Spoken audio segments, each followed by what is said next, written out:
All right, everybody, good morning. It is Greyhound. How are we doing today? So, today I've talked a bit before about um, gutting locks and why you would gut locks and progressive pinning and things of that nature. So, I'm going to go a little deeper. Well, not really deeper, but I've been working on my Paclock Pro 98 Pro from my blue belt, and I've been progressive pinning working my way through this lock. I've been up to 5 pins pinning on this and picking pretty consistently. So yesterday I got bold and I threw all 7 pins in, and it is driving me nuts. So I decided I'm going to pull pin 7 back out and work on it with 6 for a little bit, make sure I understand that. So I thought I would show the gutting process on the Paclock 98 Pro. It is a little different than, say, the 1100. 1100 is much easier to gut, in my opinion, than these. So you have to use a key to open it first.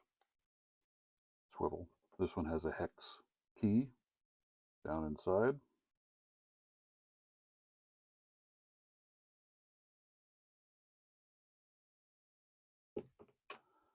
Drop the screw out, drop the plug out. Now, you can't remove the key on this lock when it's open, so now you have to lock it again. Then you can remove the key, maybe. Come on, you can do it. There we go. That's inside. Remove the plate. So from here, I could pull this.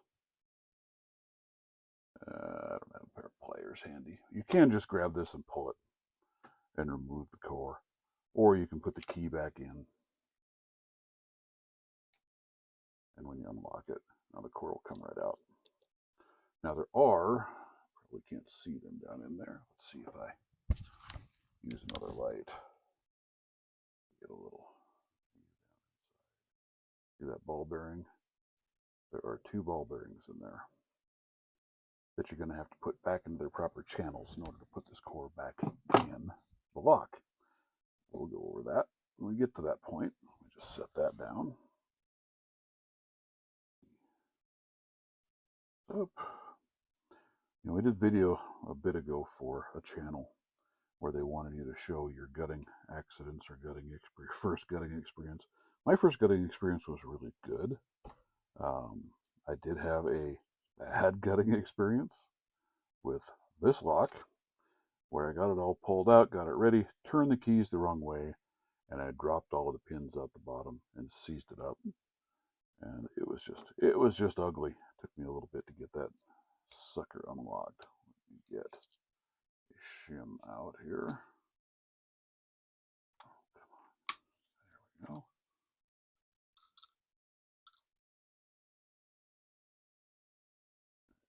These things like to stick together. You don't want 2 of them because that just makes it that much tougher.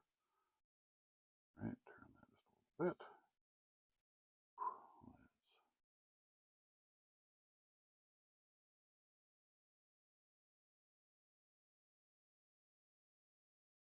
Shim in there now.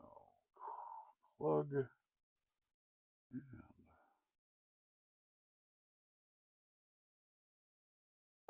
all right, I've got my handy dandy little core holder there. Now, let me see. Shim out, put it away. This direction because I want to pull out pin.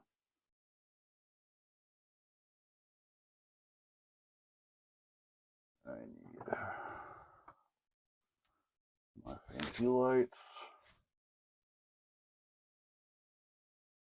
See really well down in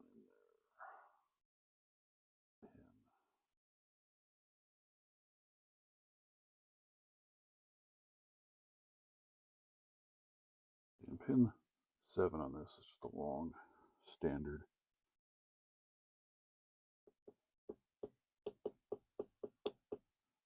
Come on. Oh. There we go. There I got the pin out, or spring out. So now I'm actually going to take all of this, put it in this. I've been using these snapshot 3D printed pinning trays quite a bit. sure everybody has seen those. Drop that pin. 7. So I've been using these quite a lot. And I really like these because of how some people complain about the way they snap shut, that when you open it, you throw pins around.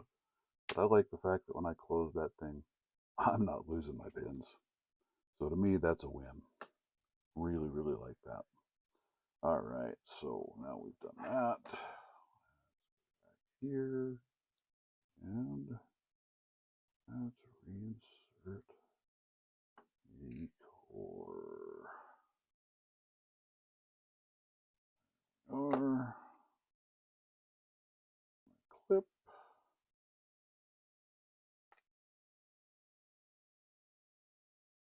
And there. Now the fun part. Well, before we get to the fun part, let me get the key. Because on these, you have to turn the key part way before you insert it back into the lock in order to get it to line up those ball bearings properly. I'm going to look down in here.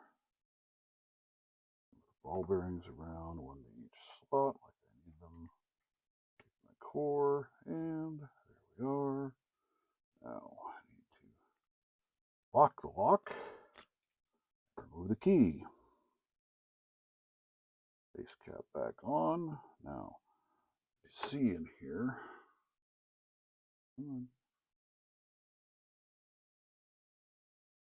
You can focus, you stupid camera. There you go. You can see right here how the core is in the way of putting the plug in. And you can force it to the side, but it is stiff, and it makes it very hard to try and get the core in. So what I found works, put your key back in, and open the lock. Swings everything out of the way. The other thing I've learned on this lock is I'll put the key in, and then I'll look down through the opening here with a light so I can see. And because you can rotate this plug 180 degrees, and for whatever reason, at least on this lock, one direction, it'll line up down the hole and I can see it where I can get the screw in. The other way, it's canted way off to the side. You can't put the screw in. You'll sit there and fight and fight and fight. So do yourself a favor and take a look first and see what you get. There we are.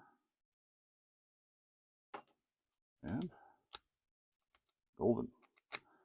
I have now changed this from 7-pin to 6-pin.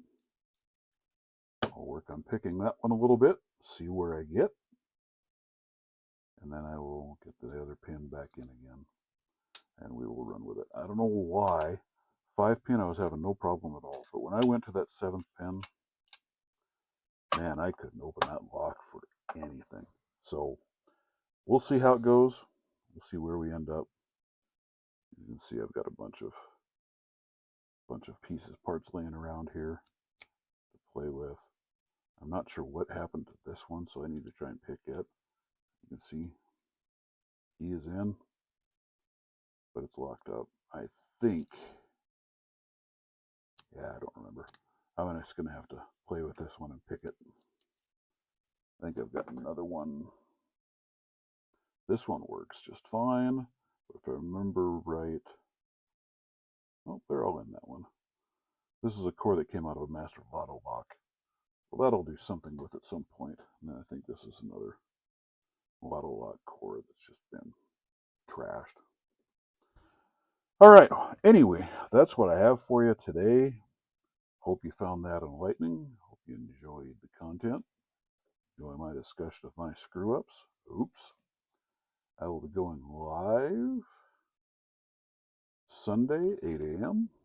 I'm going to try and keep that schedule as much as I can, 8 a.m. Mountain Time, that is. So if you're able to hop on and join, please do. I usually get 1 to 2 people that hop on and on the screen with me, and we have some good discussion and some fun picking and playing around. All right, we will catch you on the flip side. Bye.